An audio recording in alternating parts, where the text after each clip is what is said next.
All right, ladies and gentlemen, welcome to the Plaza showroom. Are you ready for a great show? Now. You've seen him on the Food Network, the feature films The Hangover 3 and Mall Cop 2, and he's here for you now. Please put your hands together for Mr. Lou Magelowitz.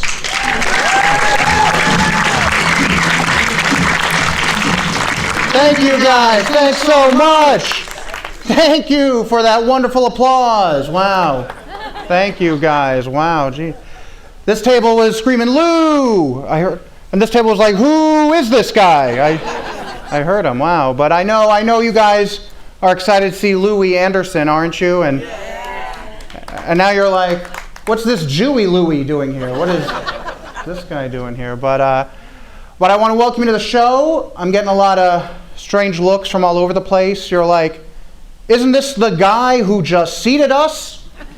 What? Now he's going to tell jokes too? But actually, guys, the real reason I'm here is to ask you a really big favor. Please don't make a mess tonight.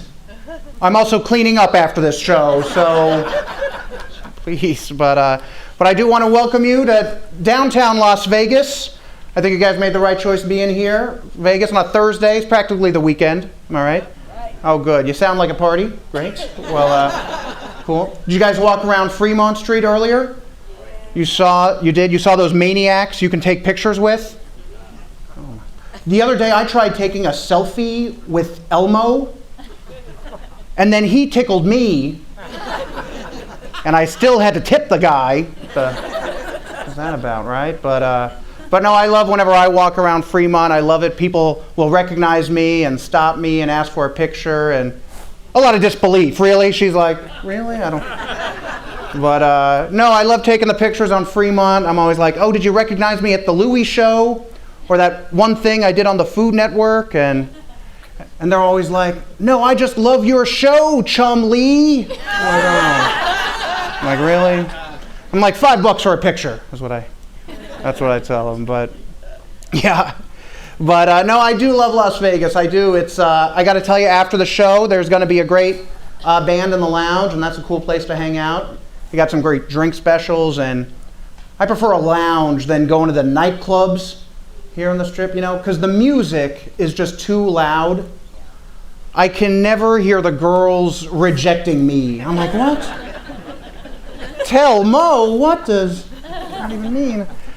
The club was so loud, I was like, just text me whatever you're saying, right? And then the text said, hell no. But by that point, I had her number. I was like, got it, yeah, got it. So, yeah, some great advice. There you go. Welcome to Vegas. That's a great tip for you. Try it out. But it's just a weird town to date in. Vegas is tough, and it's bad enough that my mom is on my case all the time. My mom's always pressuring me to settle down, but it's even more embarrassing because now my grandma is on my case all the time. And my grandma just made me sign up for J-Date. Now, does anyone know what I'm talking about? You do? I thought you girls looked familiar. I thought they, yeah. If the rest of you guys don't know, I'll fill you in, okay? Fine. J-Date is one of these websites where you pay $40 per month to date Jews. And this Jew can spot a bad deal, so I search Christian Mingle also, and I've been looking there, and yeah, it is. And there's a section for me called Shiksa Mingle, so it's good, but no, I had luck. I'm telling you, I was on J-Date, and I met a woman who was a Jewish cougar, a Jewger. Her screen name was Chat and Chevy.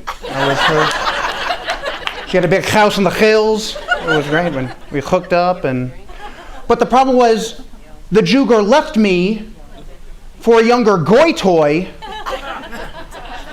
Now I'm heartbroken. Come on, guys, that joke hurts my throat. Come on. That joke is hilarious. What the heck is wrong with you people? But there's a lot of good websites, actually. If anyone's looking, I just had some luck on a website. I met a woman who was gorgeous. She was 6'7", 230 pounds. I met her on Amazon.com. I was just glad she didn't have a Yahoo. Actually, that's. But you guys are a cool crowd. Are you here for the basketball? You guys are excited for basketball? Anyone? A couple of folks? That's pretty cool. Man, this is my dad and my brother their time of year because they always watch basketball together, and then they will watch football together every Sunday. And it's just so cool how they're always bonding over sports.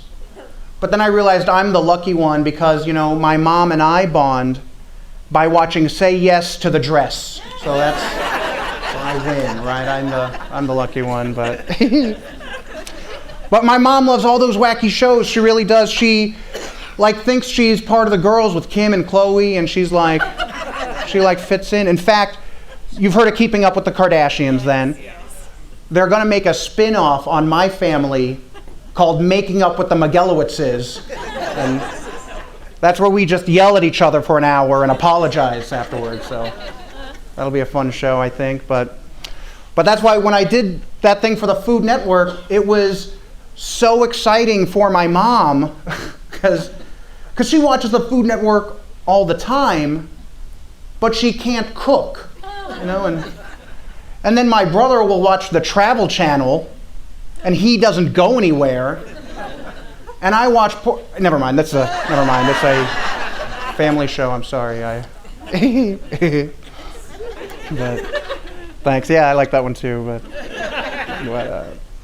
But it's I realize it's hard. My mom she's just impossible to please. And I remember when I told her the good news, I was engaged for a short period of time, and a lot of disbelief all of a sudden in this region. But yeah, when I was engaged and I told my mom, and here's what she said. She goes, "Oh, about time. You should have been married a long time ago," is what she says. And then she goes, "So when do I get to meet her?" So I said, "Ma, here's a fun idea." I invited my fiance over for dinner, and I told her to bring 2 of her friends with her. And after dinner, I said, "Ma, I want you to guess which girl is the girl you think I'm going to marry." So we all really had a great dinner. We had, a few glasses of wine, and then after I said, "So, Mom, which is the girl you think is the girl for me?" And she goes, "It's the redhead, isn't it?" I was like, "Mom, you're right, but how'd you guess?" And she goes, "Because I hate her." What? Ma, what? Right? Unreal. And I realized what happened was the redhead brought nothing to the table, okay? You see, my mom gets mad if I break up with girls who give us free stuff. It started in high school when I dated the night shift manager at Krispy Kreme's. Once a week, we got a dozen donuts for free, and when that ended, my mom was heartbroken. She was 40 pounds heavier, but heartbroken, and my brother was bringing her flowers all the time. I was like, I want to get out, but they loved the donuts. And then after that, I was with a woman who was a hairstylist. She was giving me free haircuts, and she was giving my mom free haircuts, and that's over now. Unfortunately, that is over. But yeah. But the good news is, my mom just set me up with her pharmacist, so I think it's going to be a good weekend. My shoulder's been killing me, but I'm just kidding about that one, guys. I'm kidding, people. Come on. But I need the Vicodins now because my neck is just killing me from the weight of my hair. It's like I'm getting all these neck problems now, and it's like the problem with the hairstylist was, you get your haircuts for free. It sounds good in theory, but then if she messes up, you can't say anything. Or that starts a fight, right? So I was walking around like this the whole time. And then I just let it grow out. I said, I'm saving $6 a month now from Super Clips. I am not getting another haircut. But the whole time we were together, she kept bragging about being in cosmetology school. Big deal, because when I was a kid, I also went to space camp. So, deal, right? What is she talking about, right? I don't know. But didn't realize why we were always fighting over the craziest things, you know, because like she had those fake hair extensions, she had fake nails, she wore fake eyelashes, but then she was mad at me because I don't have any real money. What's up? So, and then it was even weirder after that. Then I was with a woman who was a ghost hunter. Is better than a gold digger, right? That's how I felt. And you know, I don't know why my mom didn't like her, because she gave us free exorcisms. So like, what more could you ask for? But I realized why it didn't work out with her was the ghost hunter wanted a commitment out of me. And you see, marriage is till death do you part. And she communicates with the dead. When would it end? That's what I wanted to know. But you know, I tease her. I tease my ex-girlfriend, the exorcist. But you know, she still invites me out on her ghost hunts. I still have fun going out on her ghost hunts, and she comes to my shows here and supports me at my shows still. So she's even here now. If you want to stand up and take a bow, she's not here in the physical realm, but she's supporting me in spirit. So I appreciate it. But I just don't know what to do next. It's like it's tough. I thought chicks like guys who drive cool cars.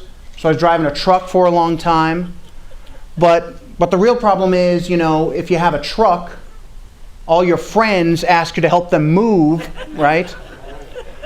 Especially if you're buff and in shape like me, then I was a little early on the laughter. Wait till I get to the funny part, right? What the heck? But so actually I got rid of the truck. Here's what I'm driving now. Brand new 2014 Hyundai Accent. Because chicks dig guys with accents. That's what the salesman told me. I'm like, hey baby, check out my Hyundai Accent. But, I used to drive a Ford Escape, but the women kept getting away. That was the... I'm going to make my escape now. Guys, my name's Lou Magelowitz. Thank you guys so much. Thank you. Enjoy Louie. Thank you.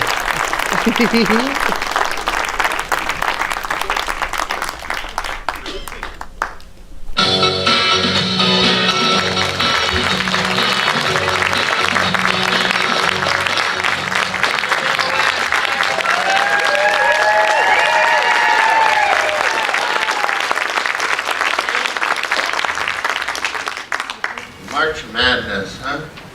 I'm mad as hell. Just lost $100 in a penny machine. So upsetting. The whole time a big virtual fish kept swimming by. Hey loser! I heard on your rewards card you just reached pathetic status.